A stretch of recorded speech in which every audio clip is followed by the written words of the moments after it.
Welcome to Yes, Let's Make a Movie Film Festival. Is that lip balm? Think you're gonna get lucky tonight? Maybe a kiss. I don't want dry, cracked lips. She has such gorgeous lips. So full. Oh, so enticing. My name is Frank Mars. I've been an actor here in Montreal for going on 13 or 14 years. And I also produce music for, short films and stuff like that, and just for fun. Well, this actually tends to surprise a lot of people. I'm actually an avid gamer, really serious gamer, competitive. I join competitions of mostly fighting games and things like that. And overall I'm just a huge nerd. I'm a Nintendo kid. I read comics all the time. Just a little surprising fact for some, I guess. Obviously the main one would be booking at a fairly regular pace. That's really difficult to just be able to rely on work and staying motivated in that, and sometimes you get a while where you're just not booking anything, and it's not necessarily that you're doing something wrong, it's just the projects that are coming in to Montreal are not necessarily something that you fit in. So I'd say that's probably the biggest challenge. My dad told me, because I did everything for you, I was worth nothing. I think with my upbringing of divorced parents, I developed into not only a charming, good-looking guy, but an insecure person. Trying too hard to make people like me. So to just sort of keep your spirits up during downtimes, what's important for me is to at least be creative. And I think some people would lean more towards you constantly have to be acting and working on your craft, which is definitely important and something that I try to do. But I don't have that opportunity, 7 days a week. So what's important for me is to stay creative. So I make music, I paint. As long as I'm sort of creating something, that helps me to stay motivated, and it helps me to grow just as an artist in general. So I definitely always try to do something that's positive, constructive, and creative. To work alongside celebrities does absolutely nothing for me. Honestly, once you've been on set with a few of them, they're just people like anybody else, A lot of them have this work ethic. They show up and do their work, and I'm honestly kind of the same way. I'm not somebody that will chat a lot on set, and not that there's anything wrong with that, but I find a lot of celebrities happen to be those types of people as well. That they don't go out of their way to just start chatting to everybody. So most of the time, my interactions with them are like anybody else on a set.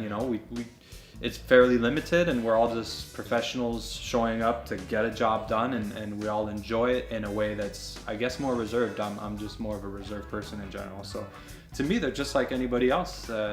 What's the difference between him and the sound guy? Everybody is a lot of fun to be around, and we're all just people trying to make a film. I feel like I always have a nice, really memorable moment on every set that I've been on. But one that was really gratifying and really made me happy. I was on the set of Midway, and I was helping to, it's not necessarily acting work per se, but I was sort of like an off-camera reader, where I was helping give cues for the dogfight scenes, cues so that the actor and the camera crew and the special effects people were all synced up to get the shot looking like the plane is actually flying.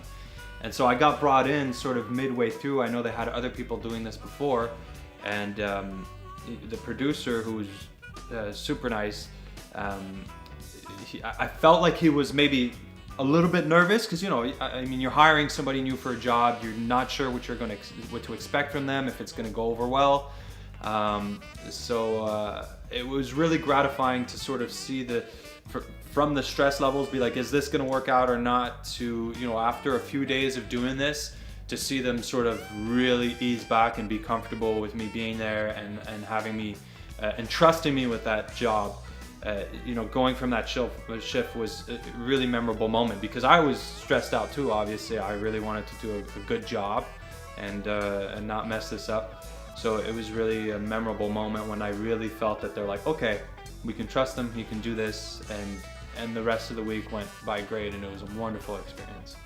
So one of the pros of having a significant other that's an actor is definitely that they understand what you do on a much deeper level than somebody else would.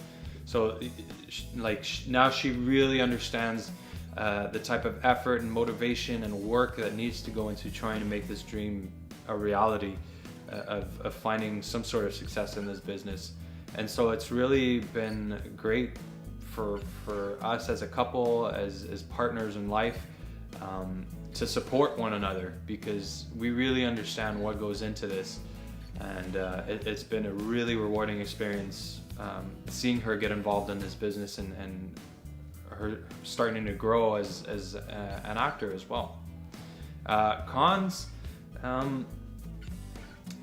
I guess you have to do twice as much work because you know when self-tapes come in, you're doing self-tapes for two people most of the time. So you know, in every self-tape you want to have a professional sort of looking self-tape. So auditions are hard, you know, they're work. It's time that you take out of your day to prepare and to practice, and so you're sort of multiplying that by two because you're both getting auditions and stuff like that. So it's a challenge in that way that you're preparing twice as much work in a sense. Yeah, this is one of those things. This is one of the questions sometimes I get asked, and I feel like I give the most boring answer ever. But I'm just gonna be truthful. I don't really have favorite movies. It's actually also pretty rare for me to rewatch a movie.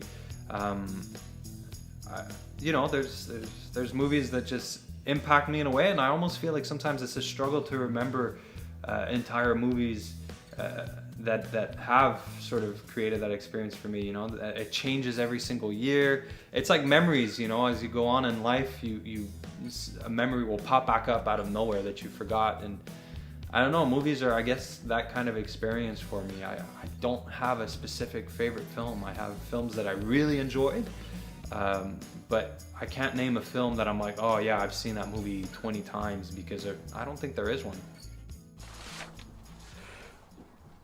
What was that? I'm going through the worst time of my life. I'm going through the worst time of my life, and he's reading the fucking newspaper.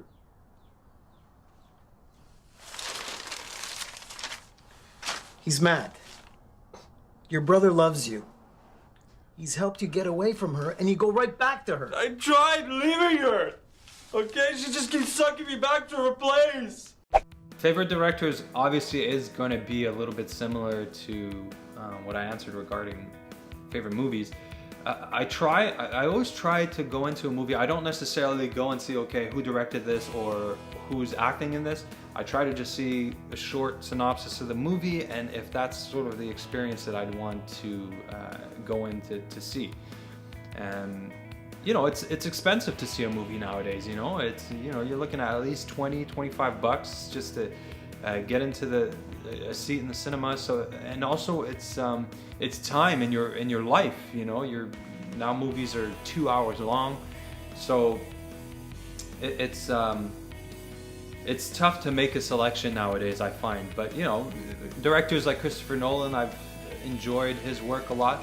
But for me, it's not so much a question of, okay, let me look up somebody like Christopher Nolan and see every single film that he's done. Most of the time it'll be like, oh, this movie looks really interesting to me, I'm gonna go see it. Oh, and look at that, it's directed by Christopher Nolan or something like that, you know, and there's other directors obviously that I really enjoy. But that's sort of more how I approach going to see a film. Not necessarily all the names attached, it's just sort of a nice surprise after the fact when the movie's already interested me. Well, I guess my affiliation is through Danny. I mean, we've worked on a few films together and have become friends through the years. And I can't believe I'm saying through the years. It has been years already. That is nuts. You know, I've never been directly involved sort of with the organization, but definitely as somebody who's been attending every year for the past few years. The first one I came to was the second one, I think, eh? The one, yeah. So okay. So I've been there every year. since the second one, because I didn't know Danny for the first one, and I didn't know about it. So there you go. At the sake of sounding cliche, but it's just true. Every time not every time, but most of the time I'm talking to young actors who are maybe still studying or something like that, or looking to get started. You know, my advice is always get a demo as soon as possible and start doing it. Like, it's great that you're in school, it's great that you're taking workshops, but the real experience comes with you being in the audition room and starting to book as early as possible. I hear it all the time, like, yeah, I'm just gonna do my schooling and just finish those 2 years or finish those 3 years, and then, you know, I'll get started. No, get started right away. Like, I know, I went to theater school for 3 years. I know how much work it is and how much time it takes up, and you just feel like you don't have the time to do it. But if I have a regret from that time, it's waiting for me for everything to finish before getting started. Honestly, I feel like it'll take you about 10 years. 10 years, at least in Montreal. The 10-year mark was really the mark where I started to feel like, okay, things are starting to, you know, sort of get going and things like that. It takes a lot of work and it takes a lot of time for you to get that ball rolling. So please, please, please get started. Get started. It's great that you're studying, and keep studying, but you don't have to wait for you to be done all your studying for you to get started in this business. Get started right away. And if you have to miss half of a class to go and audition, most of the teachers are actors anyway. They'll understand. Like, you have to get started. Don't wait. That's a wrap. Where's my transport? Come on.